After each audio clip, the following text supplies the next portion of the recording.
começando Artigo 5º, um programa que leva até você temas que estão na Constituição Federal e que fazem parte do dia a dia de todos nós, cidadãos brasileiros. No programa de hoje vamos falar sobre profissões não regulamentadas. O artigo 5º determina que é livre o exercício de qualquer trabalho, ofício ou profissão, desde que sejam atendidas as qualificações estabelecidas em lei. E para falar sobre o que acontece quando uma profissão não está regulamentada, nós temos dois convidados no estúdio do artigo 5º. Está aqui conosco o procurador Fábio Leal, do Ministério Público do Trabalho da 10ª Região. Seja bem-vindo, procurador. Por que algumas profissões são regulamentadas e outras não? Bom, como foi colocado na chamada inicial, a regra constitucional é da ampla liberdade do exercício profissional, né? Mas, como todo princípio constitucional e até mesmo como toda regra jurídica, ela comporta exceções. E se admite, então, que a lei ordinária, a lei infraconstitucional, estabeleça algumas restrições para o exercício de algumas atividades profissionais. Mas essas restrições, elas têm que ser positivadas na legislação em nome da proteção do interesse público, em nome da proteção do interesse da coletividade. Quando o exercício de algumas atividades profissionais pode repercutir na esfera pública, na esfera do bem coletivo, deve o Estado, sim, intervir e regular o exercício dessas atividades, até mesmo delegando a terceiros, que são os conselhos de fiscalização profissional, a fiscalização dessas profissões. Também está aqui conosco o advogado Carlúcio Campos. Ele é especialista em direito trabalhista. Seja bem-vindo, doutor Carlúcio. Existe algum tipo de problema para quem exerce uma profissão que não é regulamentada? O artigo 5º, inciso 8º, ele permite o exercício de todas as profissões, desde que não sejam vedadas por lei, né? Existem algumas profissões, como, por exemplo, o jogo do bicho, que é uma profissão vedada, né? Fora disso, o exercício de qualquer profissão que não seja regulamentada é livremente, é permitido sem nenhum problema. Aquelas profissões que são regulamentadas, aí sim só podem ser exercidas por aqueles profissionais que a lei estabelece as condições para o exercício daquela profissão. E uma prática milenar está no centro de uma polêmica que se arrasta desde 2001. A discussão é para saber quem pode trabalhar com acupuntura. Não existe nada na legislação que regulamente a atividade, mas em março deste ano, o Tribunal Regional Federal da 1ª Região entendeu que algumas profissões não podem mais aplicar a técnica. A técnica é milenar e requer muito estudo e conhecimento da medicina chinesa. Para aplicar a acupuntura é preciso fazer um mapeamento do corpo. A prática ativa alguns pontos para equilibrar o organismo e aliviar dores e até doenças mais graves. Eu coloquei agora para lombar, para a coluna aqui embaixo, né? A sensação que dá é que vai soltando, realmente solta assim. Esta estudante se encantou pela acupuntura há 4 anos. Conheceu a técnica por uma amiga e hoje não abre mão das sessões 2 vezes por semana. É maravilhoso fazer acupuntura quando eu venho para tratar algum padrão. Então eu já sinto alguma melhora, algum benefício desse padrão. Quando eu venho apenas para harmonizar, eu já saio daqui mais relaxada. Para aplicar os procedimentos é preciso ter um curso técnico na área. Muitos profissionais de saúde gostam de praticar e indicar para os pacientes. Mas uma decisão do Tribunal Regional Federal da 1ª Região impede que fisioterapeutas, psicólogos, farmacêuticos e terapeutas ocupacionais exerçam essa função. O tribunal entendeu que eles não estão habilitados para fazer diagnóstico clínico. O coordenador da Escola Nacional de Acupuntura acha que a decisão restringe o uso da técnica. Esses profissionais, eles estão, nesse momento, realmente confirmando-se essa decisão, estarão impedidos de fazer acupuntura. Eu acho uma pena pelo formato reserva de mercado. Mas eu acho que o ideal é ainda a gente chegar na regulamentação da profissão. A partir desse momento, a profissão está definida e a gente não estaria susceptível a esse tipo de luta entre conselhos estranhos à medicina chinesa. Para quem usa a acupuntura, o que vale na hora do procedimento é a técnica aprendida nos cursos de formação. Não faz diferença com a primeira profissão, primeira formação que a pessoa tem. O que faz a diferença é o conhecimento dentro da medicina chinesa.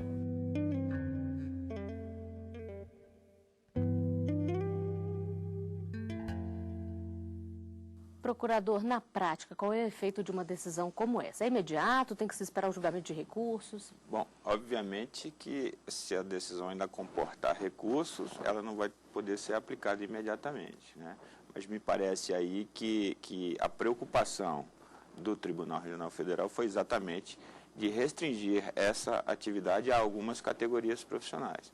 Exatamente, porque quando se fala em regulamentação de uma profissão, nós vamos ter a ideia presente de que, para o exercício daquela atividade, aquele profissional vai ter que ostentar uma habilitação ou uma qualificação profissional que geralmente advém de uma atividade acadêmica, de um curso, de uma capacitação, de um bacharelado.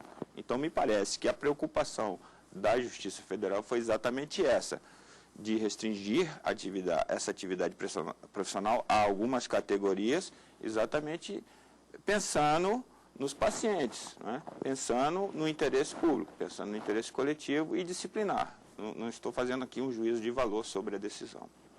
Doutor Carlos, como é que fica a situação dos profissionais que hoje atuam, mas estão nessa lista que talvez percam o direito de atuar? Eles perdem o emprego também? Como é que fica? Eu tive a oportunidade de dar uma estudada na decisão e o que me parece é que essa discussão que vem de longa data, pelo menos de 2002, quando o STJ deu uma decisão dizendo que nas clínicas de fisioterapia não havia necessidade de médicos, certo? Essa discussão toda começou lá, e permitindo, portanto, a figura do acupuntor sem o acompanhamento de um médico. Então, os conselhos regionais de fisioterapia se apegaram nessa decisão para dizer o seguinte: olha, nós podemos ser acupunturistas independentemente da medicina. Bom, aí veio agora essa decisão do Tribunal Regional Federal, que ela me parece que a discussão não é muito bem essa, se podem ou se não podem. A discussão do Tribunal Regional Federal é a norma interna do Conselho de Fisioterapia, que começou a estabelecer normas para os acupunturistas. Mas me parece que essa decisão do Tribunal Regional Federal, ela não cria uma reserva de mercado para a medicina, muito menos para a enfermagem ou para qualquer outra profissão ligada à medicina. Ela simplesmente diz o seguinte: você não pode legislar sobre essa matéria. Assim como também, me parece, o Conselho Regional de Medicina não pode estabelecer normas para ele, relacionadas à acupuntura, especificamente para eles. Exatamente porque me parece que a acupuntura, ela circula em todos esses conselhos regionais. Ou seja, há uma interação entre todas essas profissões no que se refere à acupuntura e também outras especificidades da área de saúde. Eles não vão perder o emprego, exatamente porque me parece que não há vedação legal para o exercício da acupuntura, desde que exercida por profissionais com nível superior das diversas áreas, ou de enfermagem, ou de fisioterapia. A falta de regulamentação não pode ser perigosa em algumas áreas? Essa é uma pergunta interessante, mas isso depende muito da atividade, porque o excesso de regulamentação ele pode criar exatamente um efeito pernicioso, que é o livre acesso ao mercado de trabalho. Então, como o Dr. Carlos observou bem na fala dele, essa matéria está longe de ser pacificada com relação ao exercício dessa especialidade, mas eu creio que somente aquelas profissões, somente o exercício daquelas atividades profissionais que possam causar, pelo mau uso das técnicas exigidas para o exercício dessas atividades, só aquelas que possam causar danos efetivos à coletividade é que devem ser regulamentadas. Porque isso pressupõe exatamente essa restrição, essa limitação do acesso ao mercado de trabalho. Nós temos uma economia aberta, as profissões, as atividades profissionais, elas são muito dinâmicas e o Estado, o poder normativo do Estado não tem condições de acompanhar todas essas atividades. Então, inclusive, por não ter condições, inclusive que ele delega o exercício do poder de polícia nessa atividade de fiscalização profissional para entidades paraestatais, que são os conselhos de fiscalização profissional. Então, assim, essa questão da excessiva regulamentação, isso é uma questão que tem que ser encarada com um pouco de reserva. O procurador falou aqui dos conselhos. Como é que ficam os direitos de quem trabalha numa profissão que não é regulamentada? Quem é que fiscaliza isso? São os próprios conselhos? As profissões não regulamentadas, elas não estão sujeitas a uma fiscalização de um conselho determinado. Por exemplo, um caso antigo que existia antigamente do Rábula, não é? O Rábula é aquele profissional de direito que não tinha o curso, não tinha a graduação em direito, né? Naquela época ele era fiscalizado pela Ordem dos Advogados do Brasil. Hoje em dia não, hoje é vedado o exercício das profissões, se não for das profissões regulamentadas, por profissionais que não tenham a graduação naquela matéria, né? Então, fora dessa área, o exercício da profissão vai ficar a cargo do Ministério Público, na eventualidade de um dano de cunho moral ou até mesmo criminal, né? E também pela Delegacia Regional do Trabalho, por órgãos estatais, que aí sim vão exercer determinadas atividades nesse campo da fiscalização, né? Eu gostaria de lembrar apenas, no que se refere à acupuntura, que na decisão do STJ de 2002 e na decisão do TRF de 2000 agora, recente, uma fala que a matéria na China só pode ser exercida pelos médicos, que é o caso da decisão do TRF recente, e a outra diz que não, que pode ser exercida por outros profissionais. Eu tive curiosidade de procurar na Embaixada da China para saber como é que é lá. Como é que é lá? Lá é o berço da acupuntura, né? E aí eu obtive a resposta de que não. Lá pode ser médico, né? O médico pode o mais, certo? Mas ela também pode ser exercida por profissionais de nível superior que tenham especialização nessa área. E no próximo bloco você vai saber mais sobre profissões não regulamentadas. O artigo 5º volta já.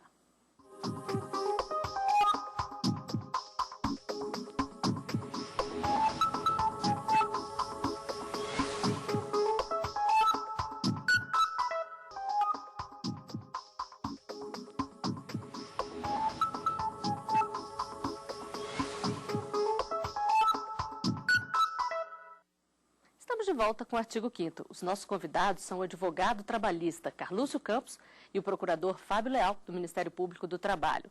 No programa de hoje estamos falando sobre profissões não regulamentadas. Dados da Organização Internacional do Trabalho, OIT, mostram que em 2012 o número de desempregados no mundo pode chegar a 200 milhões. No Brasil, esse índice é medido mensalmente no Distrito Federal e nas 6 maiores regiões metropolitanas. A taxa mais alta de desocupação registrada pela metodologia, implementada há 10 anos, foi em 2004, quando 13,1% da população economicamente ativa estavam sem emprego. E a menor taxa foi registrada no ano passado, 4,7%.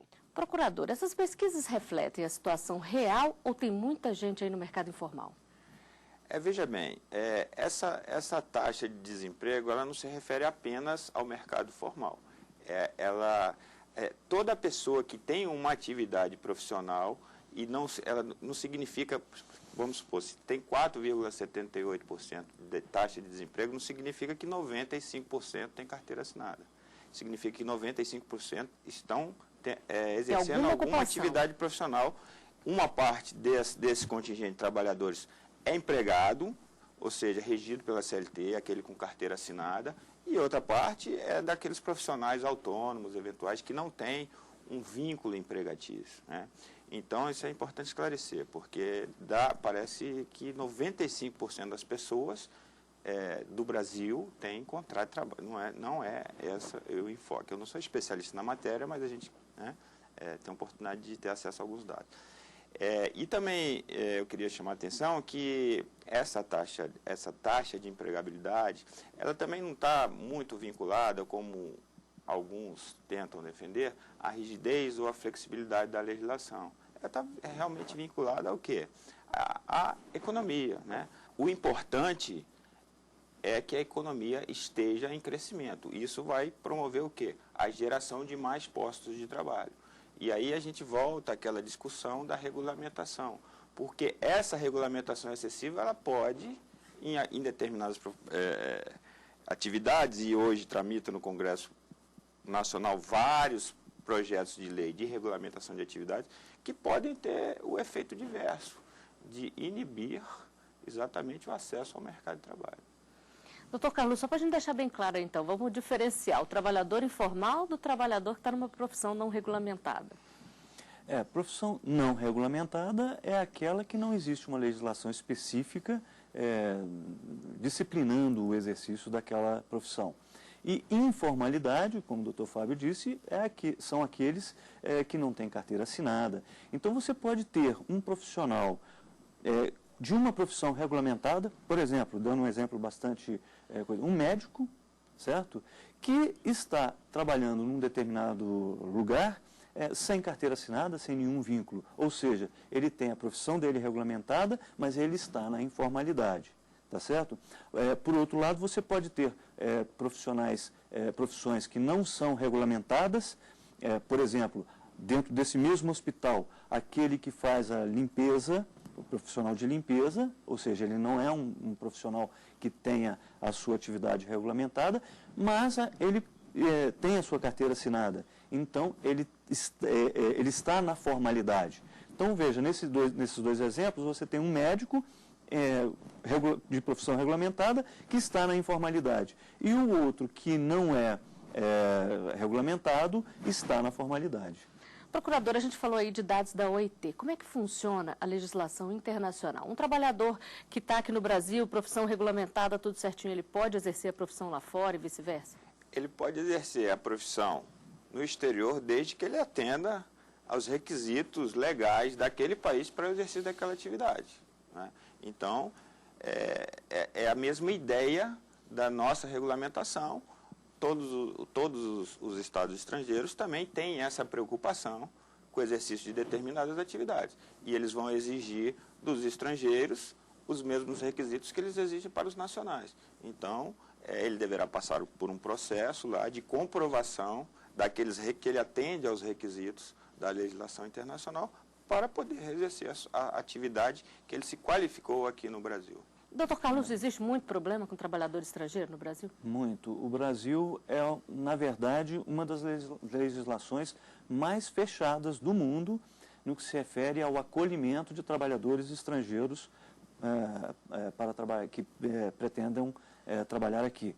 O caso mais comum e mais famoso é o dos próprios médicos, formados em escolas de alguns países da América do Sul, e que brasileiros, inclusive, e que pretendem exercer a profissão aqui e que encontram uma barreira bastante grande no que se refere a esta possibilidade. É exigido deles uma prova ministrada hoje pelo INEP com um grau de dificuldade bastante elevado. E mesmo para se submeter a essa prova, ele tem que apresentar um currículo com algumas exigências que muitas faculdades de alguns países da América Latina não preenchem, como, por exemplo, a questão da carga horária. E aí, nesse caso, como é que fica? Ele vai corre trabalhar, o risco de não ter o diploma validado aqui? Ele corre o risco de não ter o diploma validado aqui no Brasil e aí sim você tem, muitas vezes, o exercício irregular da profissão.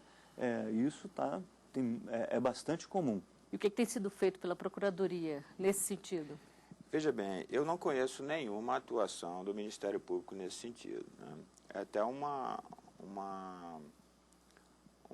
ideia da gente discutir no âmbito do Ministério Público do Trabalho. O Ministério Público do Trabalho ele pode atuar desde que haja uma lesão transindividual, ou seja, que aquele dano que se apresente daqueles fatos que foram levados ao Ministério Público, ele extrapole o plano meramente individual. E eu creio até que esse é um ponto que o Ministério Público do Trabalho pode até se debruçar, né, já que diz respeito a um princípio constitucional do livre acesso ao exercício profissional, porque a ideia de liberdade do exercício profissional, ela não fica afastada quando se regulamenta, né? basta que ele comprove os requisitos, como o doutor Carlos muito bem observou, para ele poder exercer. Se está havendo um excessivo rigor, não é? Eu acho até que seria o caso do Ministério Público do Trabalho se debruçar sobre essa matéria.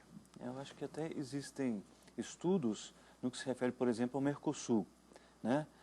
São países em que hoje nós temos livre trânsito, né? Basta você, se você quer viajar para um país da América do Sul, principalmente do Mercosul, basta você ter a sua carteira de identidade, mas o exercício da profissão não. Então, mesmo um médico formado numa universidade argentina, por exemplo, ou um brasileiro formado aqui que pretenda trabalhar na Argentina, ele vai ter que se submeter aos mesmos requisitos de um médico formado em Paris, ou em Londres, ou em Nova York. E nas ruas as pessoas falam sobre a importância de regulamentar as profissões. A equipe do Artigo 5º foi conferir as opiniões. É importante porque a pessoa tem uma profissão e aí tem a possibilidade de ganhar mais no dia a dia. Eu acho muito bom, né? Porque é mais uma garantia que a pessoa tem. Se organiza um segmento da profissão, o povo tem melhor acesso, né? Muitas vezes você quer discutir sobre algum problema que você está sofrendo, aí a profissão não é regulamentada. Você vai reclamar para quem? Com certeza, ficam mais organizados, os trabalhadores se sentem melhor, para se sentem protegidos por leis. Né? Isso é importante para o ser humano, para o país, para o ego da pessoa. Poxa, eu tenho uma profissão e ela é regulamentada. Isso é muito importante. Procurador, é importante mesmo ou depende, como o senhor disse aí, do tipo de profissão? Depende do tipo de profissão, depende do tipo da atividade. A regulamentação de uma profissão não significa que o trabalhador que exerce essa profissão vai ganhar mais. Né? Significa que o Estado vai exigir o atendimento de alguns requisitos para exercer aquela profissão, requisitos de ordem objetiva. Né? E, assim, existem algumas leis que regulamentam profissões, que são exceções, mas leis antigas, que estabelecem pisos salariais e inclusive, que a interpretação desses dispositivos é muito controvertida. Então, assim, geralmente, os pisos salariais devem ser estabelecidos nas normas coletivas, nos acordos coletivos, nas convenções coletivas, aí sim, porque é uma ideia errônea pensar que, regulamentando-se uma profissão, esse trabalhador vai ter uma proteção legal maior do que aqueles outros trabalhadores, ou do que o mesmo trabalhador antes dessa regulamentação. Então, assim, é uma questão que tem que ser encarada com muito cuidado, com muita reserva. E como eu disse aqui, o foco não é o interesse privado do trabalhador da regulamentação. O foco é o atendimento do interesse público e do bem coletivo. E como é que é esse processo de regulamentação, doutor Carlos? Bom, o processo de regulamentação ele é legislativo, ele tem que... A Constituição só permite a regulamentação de profissões pelo nosso Legislativo Federal, daí o porquê dessa discussão no âmbito do Rio Grande do Sul, por exemplo, ou no âmbito do Conselho, quando determinado conselho estabelece normas, ou como um Estado estabelece normas para o exercício de determinadas profissões. Isso só pode ser feito no âmbito do Legislativo Federal. E, exclusivamente, fora disso, qualquer outra norma pode ser inconstitucional e questionada judicialmente, como foi o caso dessa decisão do Tribunal Regional Federal. E os profissionais, eles podem pressionar de alguma forma, eles podem influenciar nesse processo de regulamentação? Sim, através do processo político, né? Como o doutor Carlos falou, regulamentação de profissão é através de lei. Então, se determinada categoria entende que é interessante para aquela coletividade de trabalhadores ter a sua profissão regulamentada, vai ter que usar os seus meios de pressão no legislativo. É interessante, é muito bom o que o doutor Fábio disse anteriormente sobre essa questão da regulamentação de leis, de que eventualmente um profissional que tem uma profissão regulamentada não vai ganhar mais do que aquele que não tenha. é que nós temos na nossa cultura a mania de regulamentar leis reduzindo jornada de trabalho. Então, por exemplo, é o caso dos médicos, que a lei estabelece uma jornada de no máximo 4 horas, e agora também de advogados e tal. Isso acaba achatando os salários. Então, aquilo que viria, em princípio, para beneficiar, acaba prejudicando, porque aquele profissional vai ter que ter 3, 4, 5 empregos. Então, ao invés de ele trabalhar 8 horas, que é o comum, que é o normal, ele acaba trabalhando muito mais, 12, 13 horas.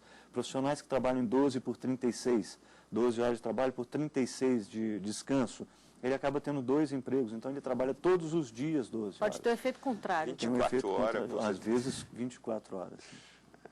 Bom, nós estamos chegando ao final de mais um Artigo 5º. Dr. Carlúcio Campos, procurador Fábio Leal, agradeço a participação de vocês aqui conosco e a gente se vê na semana que vem. Até lá.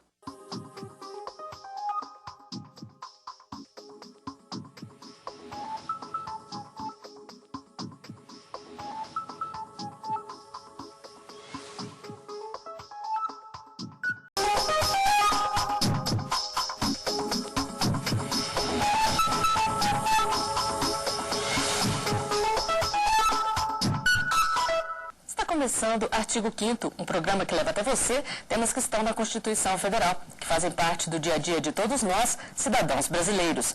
No programa de hoje vamos falar sobre os deveres do consumidor. O artigo 5º determina que o Estado tem que promover, por meio de lei, a defesa do consumidor. Esta defesa envolve direitos e também deveres. Ao realizar uma compra, por exemplo, o consumidor tem que seguir algumas regras.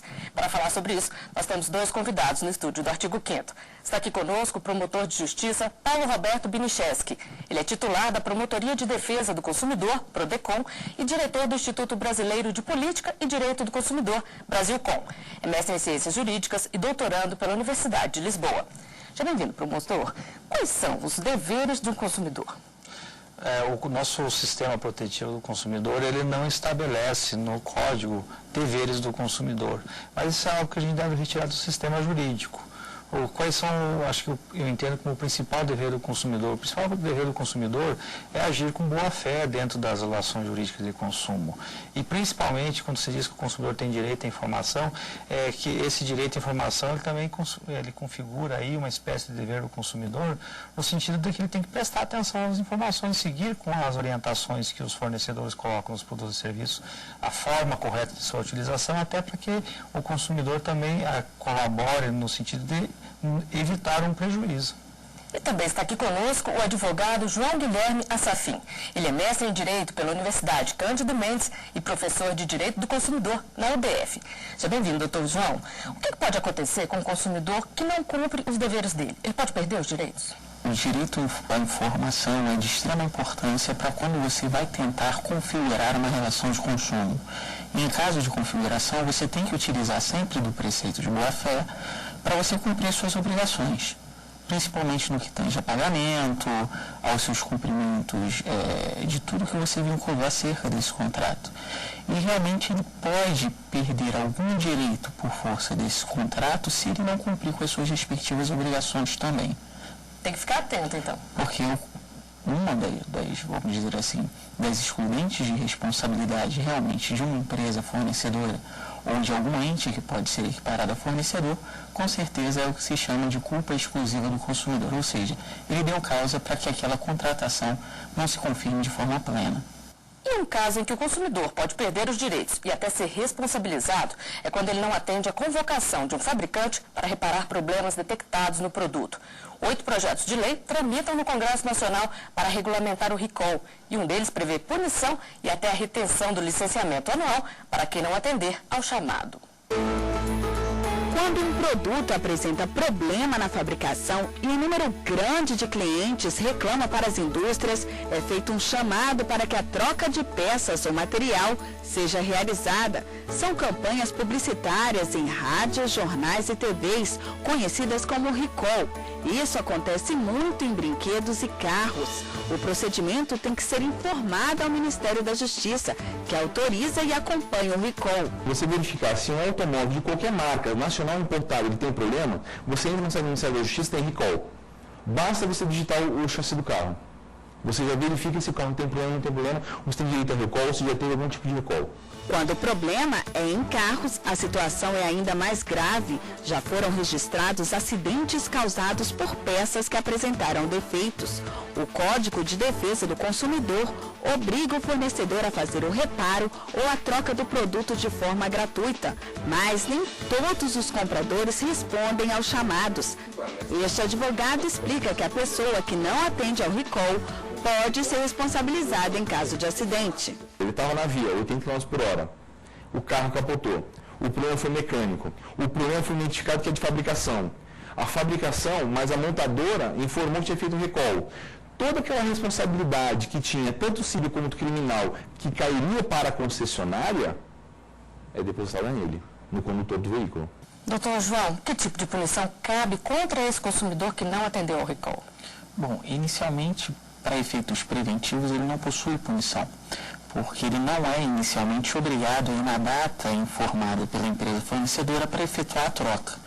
Por um caráter preventivo e até por respeito à boa-fé, é interessante que esse consumidor, quando da ciência do recall, recorrer o quanto antes à concessionária para efetuar a troca dessa peça, porque, como muito bem disse o colega no vídeo, se caso tiver algum tipo de acidente e for verificado por meio de prova pericial que foi por força daquela peça que foi objeto de um chamamento ou de um recall e o consumidor não efetuou a troca, realmente ele pode ser responsabilizado pelo dano. Promotor, ele pode ser responsabilizado financeiramente no caso de um acidente, por exemplo, ou se houver vítima, ter uma responsabilidade ainda pior? Veja bem, a questão tem que ser colocada também nos seus estritos termos. O fato do consumidor não atender ao recall não significa que a empresa que colocou um produto defeituoso no mercado se veja livre da sua responsabilidade. O que pode existir aqui é uma corresponsabilidade. O consumidor que também participou naquele evento pela sua omissão deliberada, ele pode ser responsabilizado em conjunto com o fornecedor, porque a empresa faltou lá atrás o dever jurídico de colocar um produto com falha na segurança, porque existe um dever jurídico da empresa de não colocar um produto que afete a segurança coletiva. Como provar que o consumidor ficou sabendo do recall, mas não atendeu o chamado? Bom, é difícil de você configurar que todo consumidor vai ter acesso àquela informação sobre o recall. É por isso que as empresas são obrigadas a informarem nos meios de comunicação, mencionando o número dos chassis dos carros que foram objeto daquelas vendas, da possibilidade da troca de alguma peça por meio do recall. E é interessante, até por preceitos de boa-fé, o consumidor está atento ao longo do tempo de utilização desse seu bem e verificando se o carro realmente encontra em perfeitas condições de uso e manutenção e acompanhando também essas informações que são divulgadas por meio dessas propagandas que informam da possibilidade do recall. Mas, como muito bem disse o promotor, continua tendo responsabilidade a empresa, porque o que justifica o preço que o consumidor pagou pelo bem é o seu perfeito estado de utilização e conservação. Agora, promotor, uma portaria do Ministério da Justiça do Denatran, de 2011, fala que se o recall for atendido no prazo de 1 ano, isso deve constar do certificado do veículo. Isso é mais uma forma de pressão para o consumidor? Eu acho que eu gostei dessa iniciativa, porque isso estimula o consumidor a colaborar com a segurança. Porque muitos desses problemas são verificados não só em automóveis, do recall, mas também em brinquedos, eletrodomésticos, em vários produtos e serviços que são colocados no mercado. O consumidor também deve colaborar. E nesse sentido de colocar uma restrição no documento, vai forçar o consumidor a tomar aquela atitude que se espera de atendimento da segurança coletiva, porque aqui nós temos alguns interesses em confronto. O interesse individual do consumidor, ele cede diante do interesse maior, que é o interesse da coletividade, que é a segurança. A segurança afeta a todos, então eu vejo com bons olhos essa iniciativa. Doutor João, um dos projetos em tramitação no Congresso prevê que o licenciamento do veículo seja condicionado a ele atender o recall. O senhor acha que isso vai contra o direito do consumidor? O objeto do projeto de lei, eu acredito que não iria contra o direito do consumidor. Ele estaria esbarrando mais no pagamento dos impostos para que você utilize das vias com o seu respectivo veículo. Acho que nós teríamos um problema ou uma possibilidade de debate muito grande no que tange ao direito de propriedade que a pessoa tem sobre o veículo. não no que diz respeito ao direito do consumidor, mas é um ponto a ser discutido de grande relevância justamente pelo fato de você garantir a segurança não só do condutor, mas como de todas as pessoas que utilizam a via. Mas problema direto para efeitos de direito do consumidor, eu acredito que não. E uma necessidade de se regulamentar melhor essa questão do recall? Falta muita legislação sobre o tema? A verdade é o seguinte, o recall é previsto não explicitamente no Código de Defesa do Consumidor. Existe uma regra lá que é o chamado dever de prevenção, é o dever de prevenção das empresas. Então, lá no artigo 10 do Código de Defesa do Consumidor tem uma disposição que o fornecedor que colocar um produto potencialmente nocivo no mercado, assim que ele tomar conhecimento, ele tem que fazer essa convocação dos consumidores, alertar a sociedade, e esse recall também não é restrito ao próprio fornecedor. O Estado também tem o dever jurídico de fazer essa convocação na hipótese de uma omissão do fornecedor. E da forma como é colocado o recall hoje, ele é regulamentado por decreto do próprio DPDC, que é o Departamento de Proteção e Defesa do Consumidor. Ele já tem regulamentação, tem uma regulamentação bem recente, agora de março de 2012. Eu até penso que a lei não deveria descer a detalhes, porque são detalhes técnicos que às vezes demandam algo casuístico, que o caso concreto vai determinar. Eu acredito que é melhor deixar para o DPDC a regulamentação desses assuntos, porque eles estão acompanhando a evolução do mercado de consumo paulatinamente, e a lei é um processo mais demorado. Então, eu penso que a lei não deveria descer a esses detalhes. Acredito que qualquer legislação que traga um caráter punitivo ao consumidor no tema do recall, ela seria muito unilateral. Eu defendo mais a ideia de políticas preventivas, partindo do pressuposto que o consumidor pode estar ainda utilizando de preceitos de boa-fé. Porque ele pode ter ciência de que teve o recall e trocou no prazo, ou ter ciência e não efetuou a troca, que aí vamos verificar se vai incidir responsabilidade ou não em caso de dano, e até em alguns momentos, pela correria do dia a dia, às vezes o consumidor não tem como ter ciência daquele recall e simplesmente ele vai ser punido por um não licenciamento. Eu acredito que seria melhor, mais interessante para efeitos de segurança jurídica para toda a população, adotarmos políticas mais preventivas do que punitivas nesse aspecto. Preciso conscientizar, então. Com certeza. São campanhas informativas, que venham a estabelecer, mas não podemos esquecer que a obrigação é do fornecedor de colocar no mercado de consumo produtos que atendam a qualidade e segurança. Tem que deixar isso bem claro, sempre. Muito claro, esse é um dever do fornecedor, é um ônus, é o risco que ele corre por lançar um produto no mercado. O risco é do fornecedor e não do consumidor. O consumidor a gente vê em Saldel, no código, é a parte vulnerável dessa relação. O consumidor tem que ser protegido e não o fornecedor, porque aqui me parece que o Estado, o legislador, está querendo estabelecer uma punição para o consumidor, quando quem tem que ser punido por colocar um produto defeituoso no mercado é o fornecedor e não o consumidor. O fornecedor ele tem que correr atrás do consumidor para conseguir fazer o reparo desse produto e não transferir esse ônus ao consumidor. Então, me parece uma transferência indevida aqui de responsabilidade. E no próximo bloco, você vai saber o que diz o Código de Defesa do Consumidor. O artigo 5º. Volta já.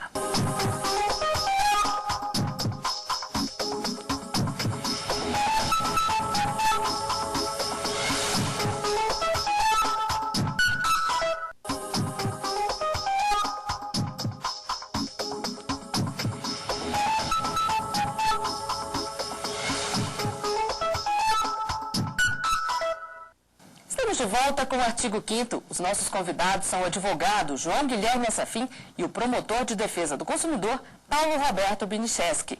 No programa de hoje estamos falando sobre os deveres dos consumidores. O Código de Defesa do Consumidor também fala sobre os deveres e direitos de quem fabrica ou importa um bem.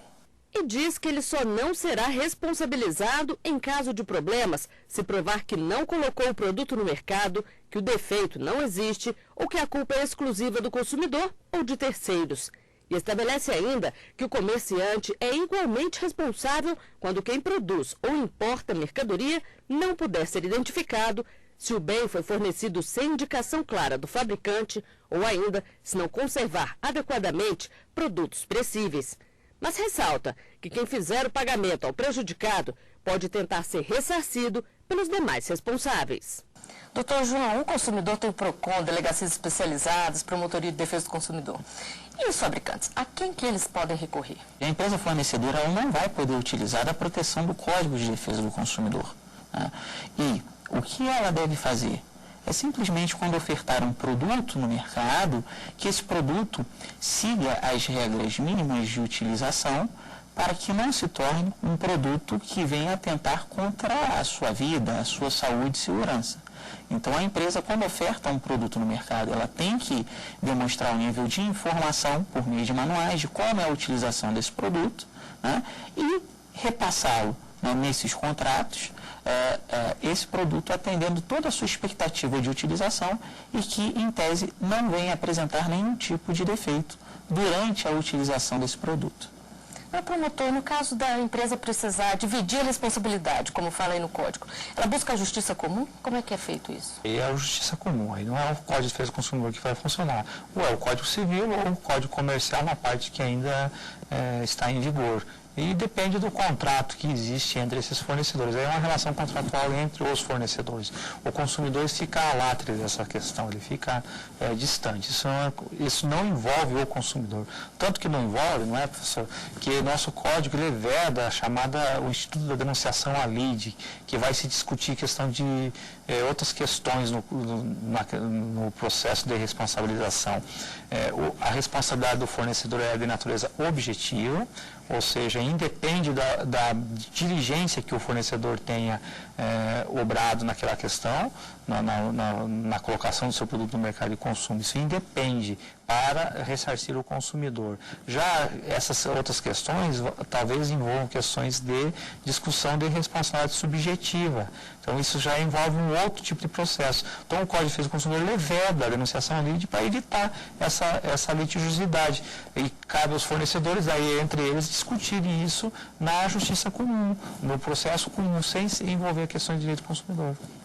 E nas ruas as pessoas falam sobre a importância de seguir as regras para garantir os direitos. A equipe do Artigo 5º foi conferir as opiniões. Todo consumidor tem seus deveres e seus direitos. É bom cada um ter consciência disso, né? E tá colocando em prática. Quando você se dispõe a comprar a prazo, e da mesma maneira que você pede o crédito, você tem que honrar esse crédito. Então eu acho que é importante, na hora de exigir o direito, você também saber que você tem a sua parte a cumprir. O consumidor, quando for trocar algum aparelho, algum objeto que ele tem que ter guardar o comprovante de identificação e a nota fiscal. Realmente é guardar a documentação que está sendo entregue. A nota fiscal. Você não tem como trocar um produto se não tiver a nota fiscal. A gente sabe, né, assim, tem os seus direitos, seus deveres, mas muitas vezes a gente nem lembra que tem que guardar alguma coisa, né? Você joga fora, ou quando você lembra, já foi. Tem dever sim, mãe. Do jeito que toca para um lado, toca para o outro. Todo mundo tem deveres e haveres, né?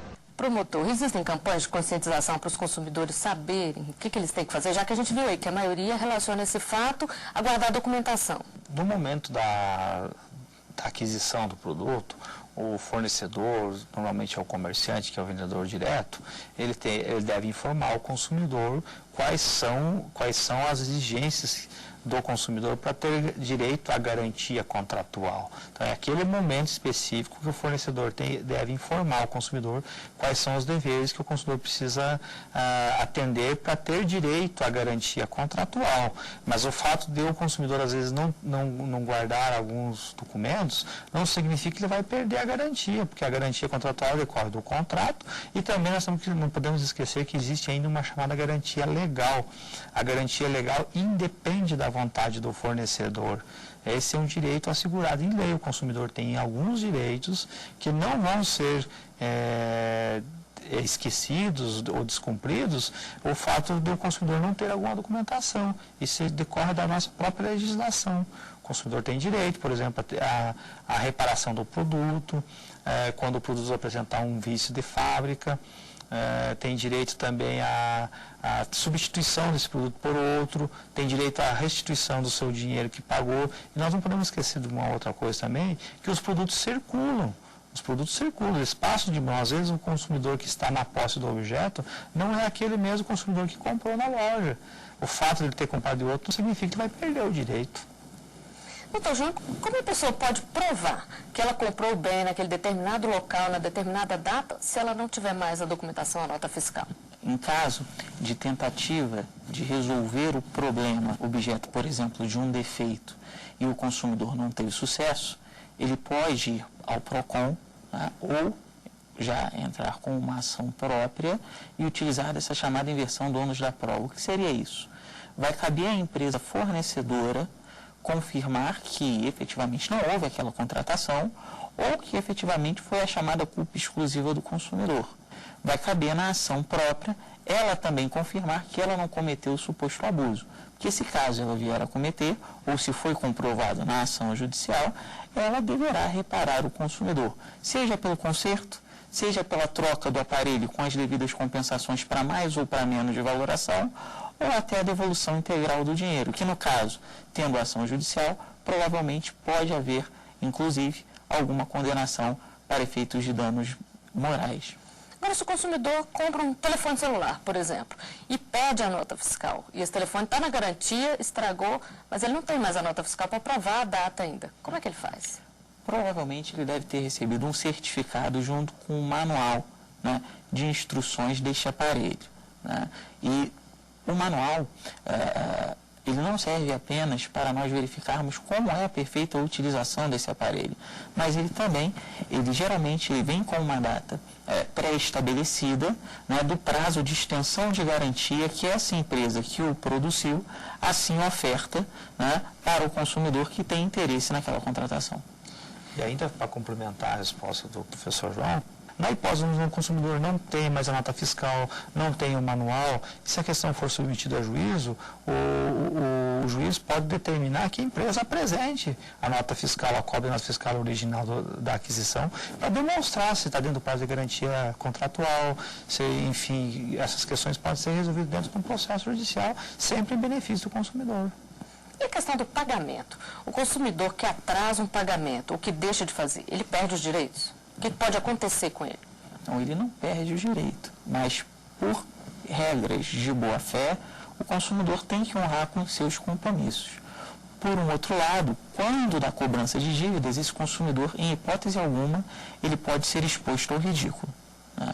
E fica numa área, vamos dizer assim, muito subjetiva em determinados momentos, né? Porque às vezes essa cobrança, ela extrapola um critério de razoabilidade, né? Como possíveis ligações para o trabalho dessa pessoa, né? Incômodos fora de um critério considerado razoável, até por força do código, né? O que geralmente deve ocorrer é uma notificação, quando da configuração desse atraso, para restabelecer o pagamento. Ele pode ter o bem apreendido, por exemplo, promotor?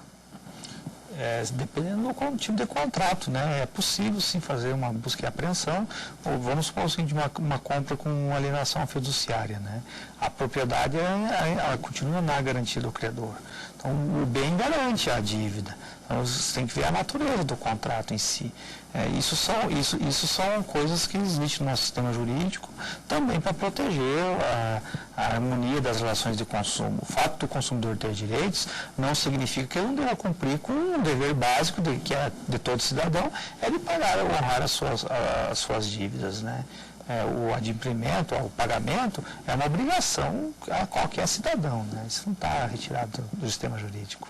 E até complementando, essa observação agora mencionada é um dos principais pontos das discussões de ação de cobrança no caso de veículo automotivo, né, para o consumidor que está inadimplente, que geralmente, né, a empresa que ofertou o crédito, que tanto o leasing, que no caso geralmente é um dos contratos de forma mais habitual utilizado hoje em dia, né, como exemplo, né, o consumidor ele deixa de pagar e geralmente a empresa que supostamente emprestou dinheiro, né, como um dos objetivos do contrato para o consumidor ter a posse direta do bem, um dos primeiros pontos que ela requer em uma ação judicial realmente é a reintegração de posse, porque utiliza o bem realmente como garantia para a quitação do montante em aberto do contrato. Tá Só para a gente encerrar, promotor, o que pode acontecer com o consumidor que age de má fé? O consumidor que vai agir de má fé, ele vai ser responsabilizado pela sua má fé, né? Um exemplo que eu gosto de citar de má fé, houve no passado uma promoção de uma certa companhia telefônica que dizia o seguinte: o consumidor, aquele usuário que recebeu uma ligação telefônica, ele recebe um crédito. Alguns consumidores, abusando dessa possibilidade do contrato, compravam às vezes 2 chips da mesma companhia telefônica e deixavam o telefone ligando para o outro, simulando uma ligação. Isso é um desvirtuamento do contrato. Então, o consumidor agir de má fé para gerar um crédito indevido. Eu tive que ter uma reclamação na promotoria do consumidor e eu rejeitei a pretensão do consumidor e disse o seguinte: olha, você não agiu de boa fé. A boa fé é bilateral, não se exige só do fornecedor agir de boa fé. O consumidor também, no cumprimento do contrato, ele tem que cooperar para boa execução. No caso de dívida, é um exemplo clássico. Às vezes, quando ele tem um bem que é dado em garantia da dívida, ele tem a obrigação legal de conservar esse bem, conservar e não revender para frente. Existe uma proibição legal com relação a isso. Então, o consumidor que agir de má fé, ele pode ser responsabilizado dentro dos limites do contrato. Né? A boa-fé tem que vir dos 2 lados, então, né, doutor João? De extrema importância. É sempre interessante o bom senso em qualquer relação, né, por parte da empresa fornecedora. Ela apresentar as informações corretas, ofertar um produto que atenda os critérios de qualidade, né, e o consumidor, né, também honrar com suas obrigações e não fugir de qualquer tipo de desvio que possa entrar na discussão de até uma colocação de má fé numa relação. E com essa dica, nós chegamos ao final de mais um Artigo 5º. Dr. João Guilherme, promotor Paulo Roberto Binicheski, eu agradeço a participação de vocês aqui conosco e a gente se vê na semana que vem. Até lá!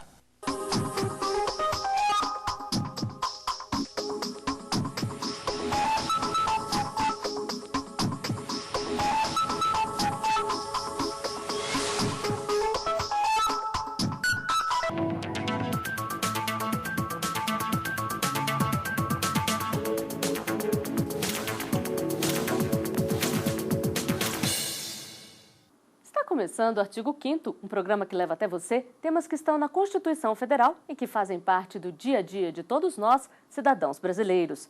No programa de hoje vamos falar sobre o trabalho dos peritos. O artigo 5º assegura o direito ao contraditório e à ampla defesa e determina que são inadmissíveis no processo as provas obtidas por meios ilícitos. E é preciso um cuidado especial para garantir que as provas sejam coletadas sem contaminação. Trabalho que é feito pelos peritos. Para falar sobre o tema, nós recebemos 2 convidados no estúdio do Artigo 5º. Está aqui conosco o juiz Fábio Francisco Esteves, do Tribunal do Júri de Brasília. Também vamos conversar com Carlos Antônio Almeida de Oliveira, presidente da Associação Nacional dos Peritos Criminais Federais. Sejam bem-vindos ao Artigo 5º. Juiz, eu gostaria que o senhor começasse falando para a gente qual é a importância do trabalho da perícia. Primeiro, só localizar a área que eu trabalho para fazer essa relação da importância da perícia. Eu estou trabalhando no Tribunal do Júri de Brasília, que é um juízo competente para julgamento de crimes dolosos contra a vida, né?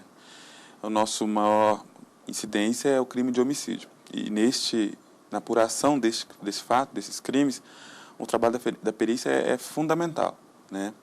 Porque todo o crime de homicídio, ele traz várias circunstâncias, e essas circunstâncias são apuradas, são investigadas através do trabalho do perito, que consegue diagnosticar a dinâmica do crime, diagnosticar como se usou o instrumento do crime, localizar a questão de arma de fogo, essas questões todas é apurado através do trabalho do perito. E isso dá um subsídio muito importante para quem julga, né, para a condução do processo. Doutor Carlos Antônio, e existe crime perfeito ou sempre sobra alguma pista para a perícia investigar? Não, sempre há vestígios, isso é fato. A ausência de vestígios que indiquem uma determinada hipótese na investigação científica também é uma informação relevante para o perito. O que pode acontecer em função, às vezes, da carência de equipamentos ou de pessoal ou até pela falta de experiência, é não se identificar determinados vestígios. Mas é correta a afirmativa de que todo crime deixa vestígios, não tenha dúvida. para ilustrar a questão de que, às vezes, até a ausência de vestígios de uma determinada hipótese é uma informação importante, nós tivemos já casos de suicídio, por exemplo, em que um cadáver é encontrado em suspensão, você tem lá uma série de vestígios típicos, característicos daquele tipo de crime, como protrusão lingual, cianose facial, que é aquela face azulada, as marcas de escorrimento de sangue, que são os livores no sentido descendente, e nesse mesmo local você pode não encontrar nenhum vestígio de luta, né? Você pode não encontrar células epiteliais abaixo das unhas da vítima que indicam que realmente foi um ato dele, foi um suicídio. Então, a ausência de alguns vestígios e a presença de outros, analisada de forma integrada, é que permite ao perito chegar a uma conclusão. Mas é importante a experiência e o ferramental tecnológico, não tenho dúvida. E o laboratório da Polícia Civil no Distrito Federal é um dos mais avançados do país. Equipamentos de alta tecnologia e muito treinamento ajudam a transformar pistas em evidências. –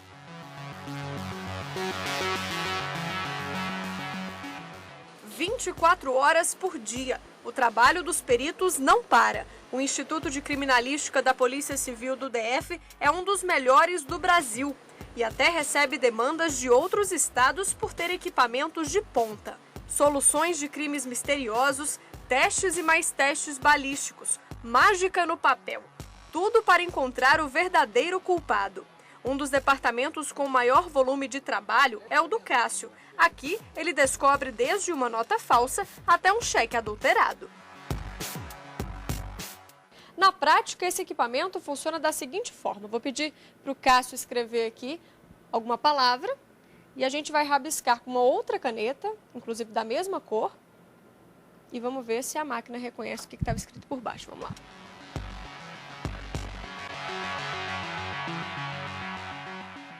E a gente vai observar aqui que as tintas, apesar de serem da mesma cor, elas têm comportamentos espectrais distintos. Por isso que a gente vai conseguir observar aqui agora exatamente aquilo que estava por baixo da outra caneta azul. Chegam todos os tipos de ocorrências relacionadas a fraudes, né? Que envolvam documentos falsos, também questionamentos a respeito de assinaturas falsas, a busca também de quem são os autores daqueles tipos de falsificação. Isso ocorre muito em contratos, né, em diversos tipos de documentos em que são exigidos essa autenticidade que é comprovada através de uma assinatura.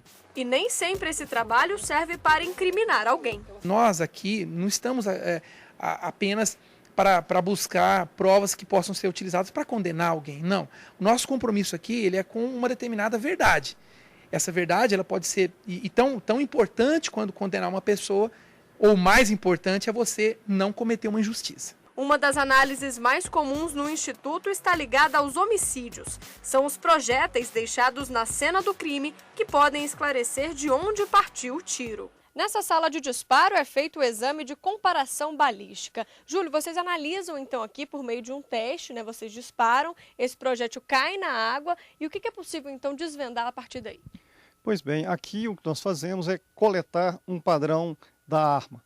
A arma que é suspeita, para ser comparado com um material colhido na cena do crime. A prova da balística ajuda a colocar um ponto de avaliação e pondo aquela arma na cena daquele crime. Isso é um elemento muito forte para a comprovação, para a materialidade daquele crime. Este programa importado também permite identificar as ranhuras do projétil. E com um banco de dados, fica fácil encontrar qual arma é compatível com a bala. São duas vertentes, materialidade do que aconteceu e autoria. Para isso, a gente usa de recurso tecnológico nas várias áreas, vários segmentos internos, seja na parte de laboratório, seja na parte de documentos, seja na parte de balística, forense. A gente precisa usar da tecnologia para chegar aos resultados finais.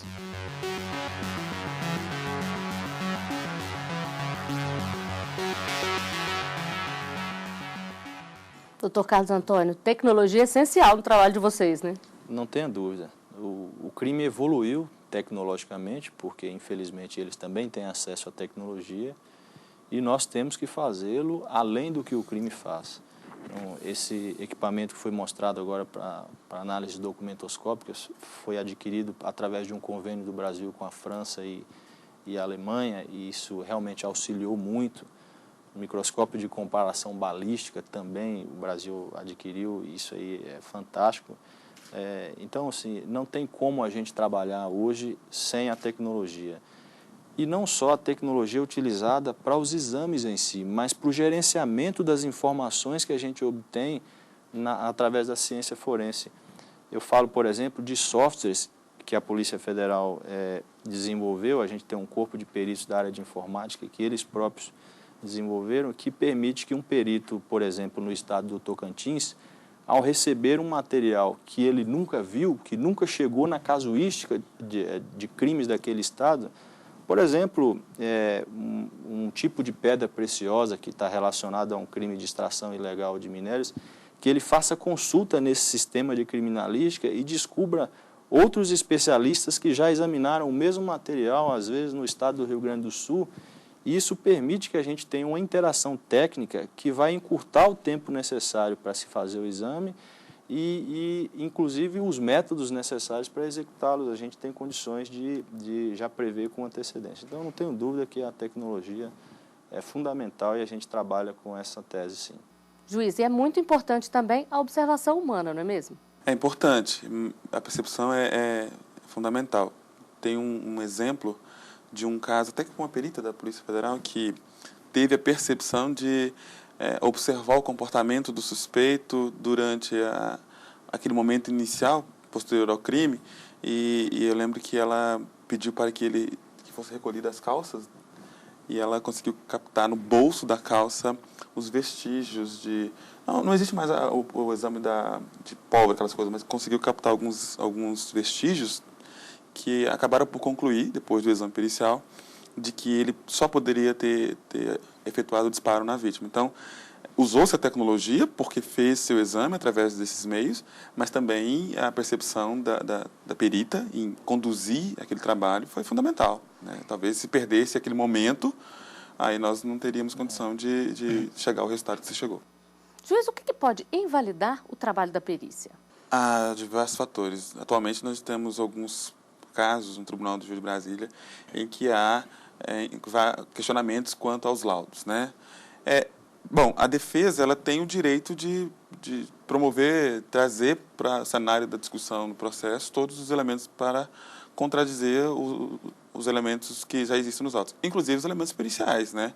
Então, hoje é muito comum, às vezes, as defesas contratarem peritos particulares para fazer uns assistentes técnicos para fazer contra-prova do laudo. Aqui em Brasília, às vezes, alguma, não divergência, mas alguma complementação também entre o Instituto de Criminalística, o II, que são perícias diferenciadas, mas que se complementam ou, às vezes, também se divergem. Agora, o que pode invalidar uma perícia é algum problema na hora de coletar os elementos lá no âmbito. Eu tenho casos em que as perícias foram questionadas, alguns casos com êxito, no sentido de trazer uma invalidação de uma perícia, inclusive reconhecido pela própria instituição pública que fez a perícia, né? Alguns peritos questionarem o trabalho de outros, mas não é comum, não. É muito raro, muito raro. Só para a gente encerrar esse bloco, a perícia pode ser usada também para inocentar uma pessoa acusada injustamente, né, doutor Carlos? Sem dúvida, a perícia ela é imparcial, porque ela é baseada na lógica, no método científico, e o perito não tem interesse no resultado do trabalho que ele faz. Então, nos deixa satisfeito o elucidar de um fato criminoso e também quando a gente chega à conclusão de que alguém não estava envolvido no crime para o qual foi condenado, e isso foi provado de forma categórica, límpida. A função do trabalho pericial, sem dúvida, é essa, né? E no próximo bloco você vai saber mais sobre perícia oficial. O artigo 5º, volta já.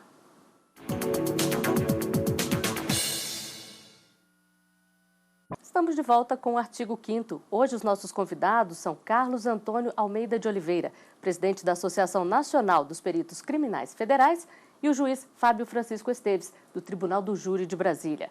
Eles conversam conosco sobre perícia oficial. E o Código de Processo Penal tem um capítulo sobre a coleta de provas e a perícia. O Código determina que a perícia deve ser realizada por perito oficial, portador de diploma de curso superior.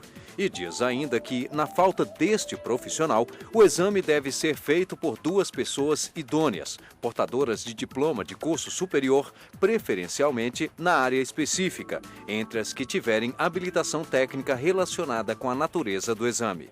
Dr. Carlos Antônio, o que acontece se na cidade não tiver perito? Em primeiro lugar, é importante que a gente tenha um entendimento de como se chega a essa conclusão de não haver perito. Porque se numa determinada cidade esse perito não está lotado como servidor público, nada impede que o local seja preservado, o local de crime, e que se desloque um perito de um outro local para lá.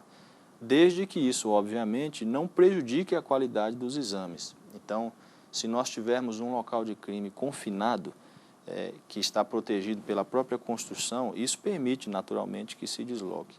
Mas se for um local exposto, por exemplo, na zona rural, a precipitação, o sol, isso realmente exige um exame muito rápido.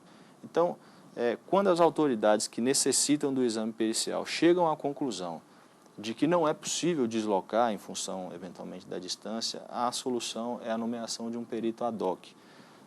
No futuro, nós esperamos que isso não seja mais necessário, porque nós gostaríamos de ter um quadro de pessoal que cubra todo o território nacional, e é esse um projeto que a criminalística brasileira tem, efetivamente. Mas, enquanto isso não é possível, deve-se nomear um profissional que seja especialista na área, que tenha conhecimentos, e isso aí o juiz pode fazer, ele vai ser nomeado e vai fazer o exame nesse local.